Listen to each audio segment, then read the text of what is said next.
You have made it to your first distinguished level lesson on solving variable equations. Way to go. This is level 17, positive, I put it in quotes, positive variables on both sides of the equation. Please make this the title on your next page. When you have done that, mark the page, close it up, turn that brain on, get ready to get distinguished. All right.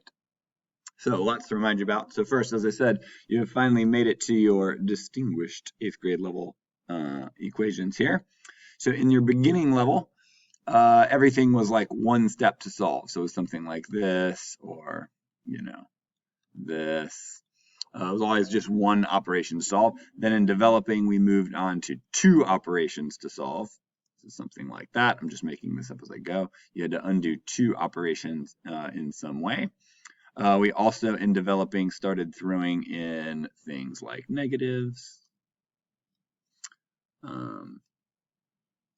and things like that. So then in proficient, we got even more advanced. We did things like parentheses and combining like terms and all that.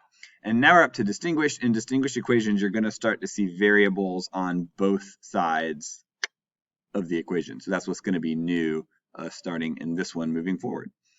Something to remind you of quickly before we start. I'm going to talk about something you've done a bazillion times in the lower levels, but I'm going to talk about it the way I talked about it way back when you first learned it. And that is when we looked at a basic equation with 2 steps like this, one of the first things I taught you is this in the drawing strategy, or the other strategy, frankly, that to deal with, like in these equations, we always had a number or a constant on both sides of the equation. So I know at this point you probably don't think of it that way anymore, because it seems you just know what to do by habit. But when you first learn this, what we talked about is there's 2 ways to get it where there's only a number on this side. We like to have that gone so that we can just look at the x's and see what's over there. So the 2 ways to do it, just to remind you, are we can take 4 away from both sides is how we think of it. Like literally, like we pick that 4 up and take it away, and we pick 4 of these up and take them away.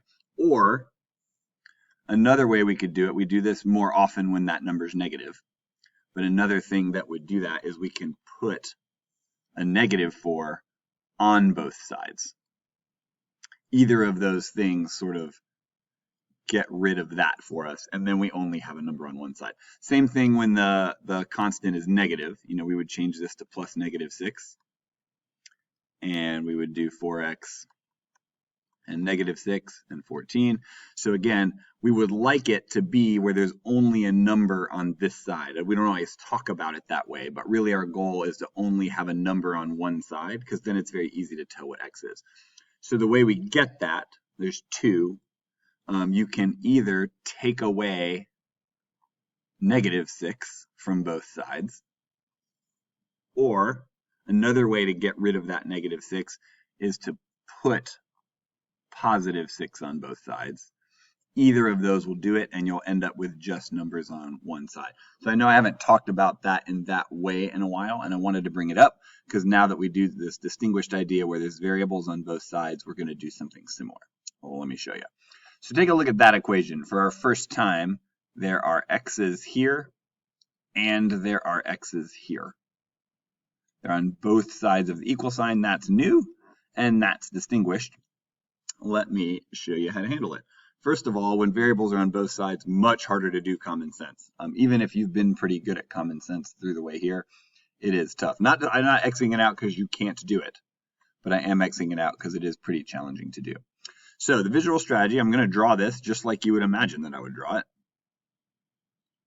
There's going to be x's on this side and a -2 after I add the opposite. And there's going to be x's on this side and a 28 here. So that's what it looks like with the drawing strategy. So much like I just said back in the Connect with the numbers, our habit is to start with the numbers and just say, oh, well, whichever side has the variables, I'm going to take the number away, or take the number away. But we don't know which side has, they both have variables now. which one would I do? Well, what I'm going to do first is I'm going to do the same takeaway move on both sides, except instead of taking away the number, I'm going to take away the variables. Watch what I can do. Since there's four x's on this side and there's 7 x's on this side, one of the things I can do to keep it balanced is I can take 4 x's away from both sides and it will still stay balanced. Just like I can take a same number away from both sides, I can also take a same variable away from both sides. So what I'm really doing here is I'm taking away 4x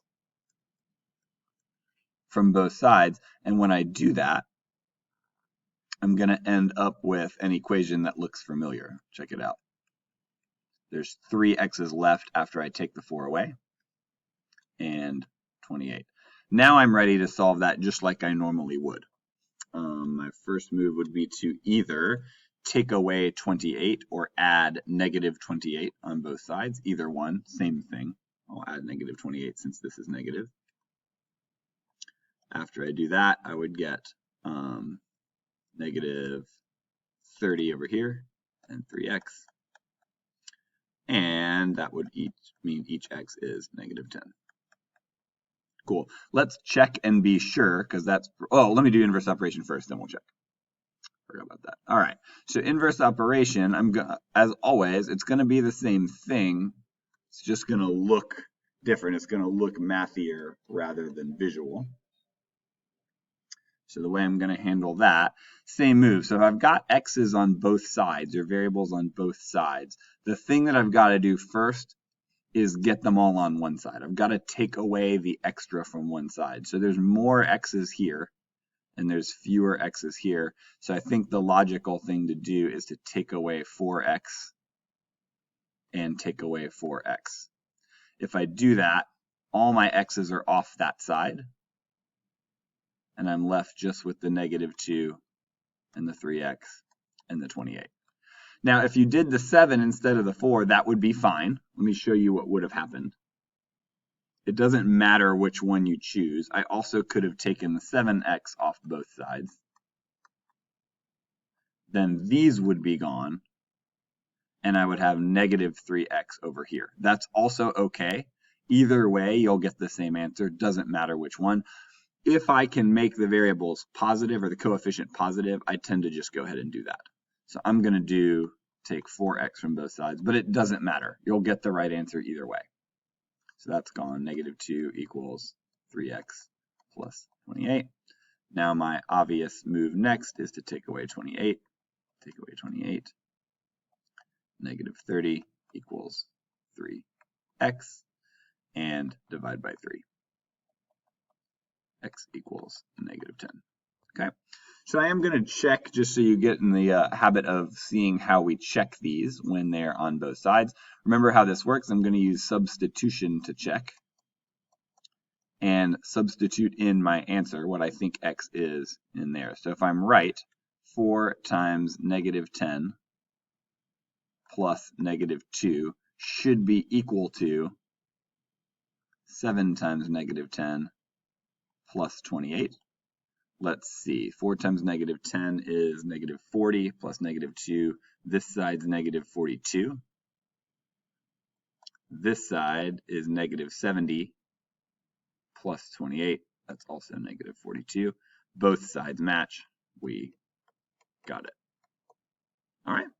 Open your math notebook up and let's give one a try. Go ahead and pause now. Write this down. Write your strategies down, and then when you're ready to go, unpause. So here's what's new today, right? Variables on both sides. Whoa. I'm going to write whoa. So that's what's new. Not terribly hard to deal with. Let's go visual strategy first because I think this one makes the most sense to see. Shows you what's going on. 5x, negative 6, 7x,